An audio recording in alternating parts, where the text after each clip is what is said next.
All right, for those of you that may or may not know, I picked up this LQ4 6-liter off a buddy of mine and pulled. He already had the heads off. Apparently it had blown a head gasket in a I think a 07 some model 2500. It's got 40 some, I think he said 47,000 miles on it, and it's a Jasper reman. So when I pulled the heads off and got to looking at the pistons, I pulled one out to look at it, but it's, I don't know if you can see it, they got 0.75 wrote on it, which translates out to 30 over. So it's a 6-liter, it's bored 30 over. The pistons are engine tech or like something comparable to a stock piston. And it was supposed to have Gen 4 rods in it because it being an 07 model, but I guess Jasper had threw some Gen 3 rods back in it. And this is a stock 5.3 piston. I mean, it's a good looking piston for, I think they're $250 a set of 8, maybe somewhere around that range. It's made a little thicker at the bridge across the top of the pin, because I've seen a lot of this little area here break off on a lot of used up factory pistons. And I'm debating on running these. I was hoping it was stock bore so that I could possibly get a set of takeouts out of an LQ9 with a flat top, and I'll show, and put in it, and then put the 5.3 heads and the cam and all my goodies that's in my 5.3, and just swap over the block, the rotating assembly. But no luck. And it's going to be even harder now to find a 30 over 6-liter piston, unless I just break down and spend the cash on a good forge set or something. But it's fairly clean. It had everything looked good up under the bottom of it. Let me see if I get this flashlight. I mean, it's a lot cleaner than the 5.3 was when I started with it. The 5.3 apparently didn't have the oil change very often, and it had a nice buildup of like powdered oil or sawdust or something all over the block. And this one don't look bad at all. But I'm gonna pull it on down and pull the cam out and see if we can't see what kind of shape the factory cam bearings are. I'm probably gonna replace them anyway, but let's see what it looks like.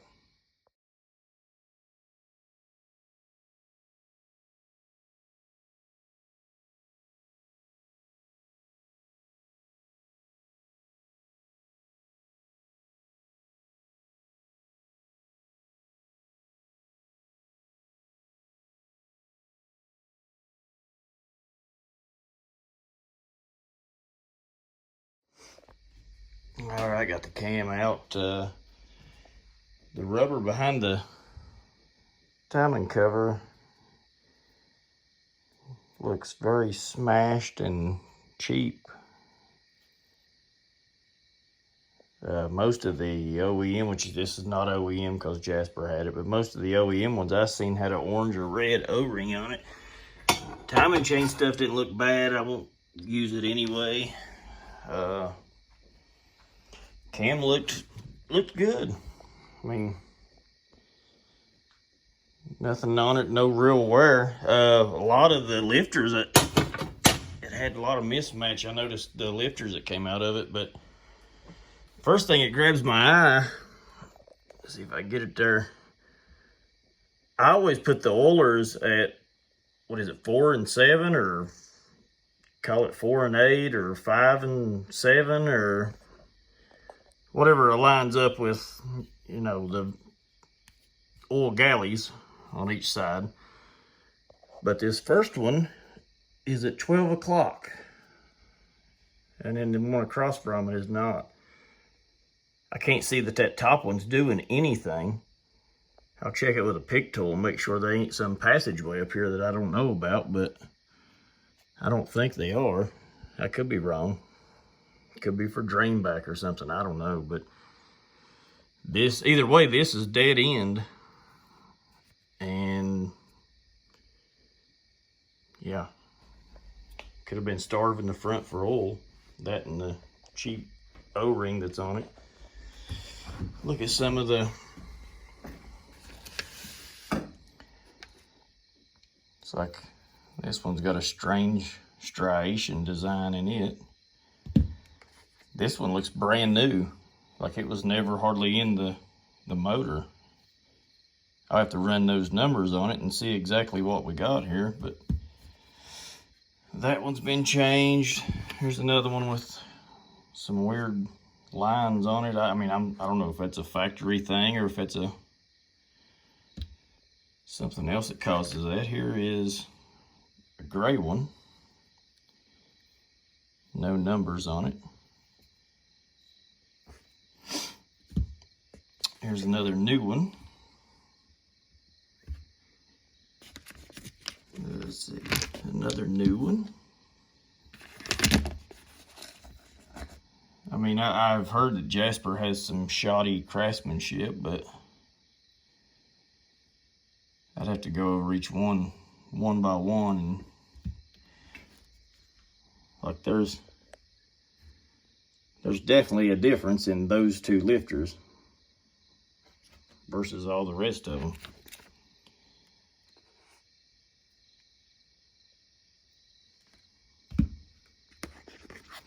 Some more with the weird lines on it.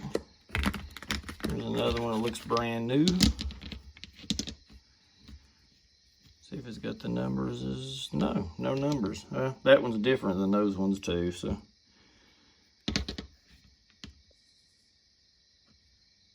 Got a taller. It's the same as that one. It's just not as discolored.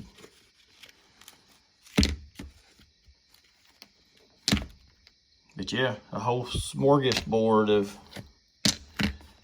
odd mismatched lifters. I mean, hopefully this ain't a big problem the farther I get into this engine. But it is what it is. It's mine. It's paid for. I'll go through it accordingly. But see if I can get those numbers there. I have to cross-reference those and see. I'm assuming that they're the same.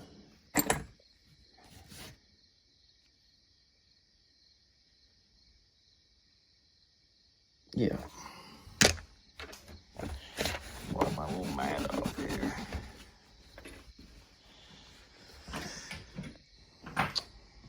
But yeah, I got a number each one of the pistons and pull them out and keep track of everything. I don't know if you can see. Everything in the lifter bores look good. Like the lifters didn't come out, you know, one wore more than the other, it didn't look, but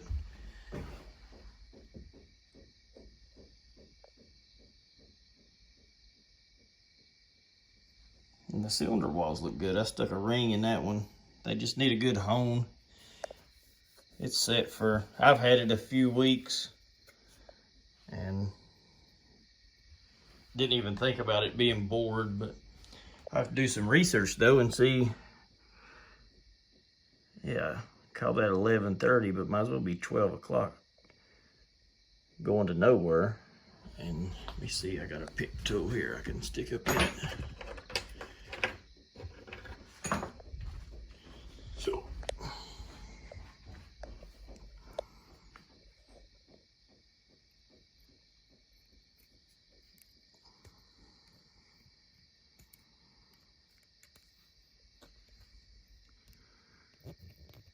I don't think there's a hole on either. Like I can feel it solid right there.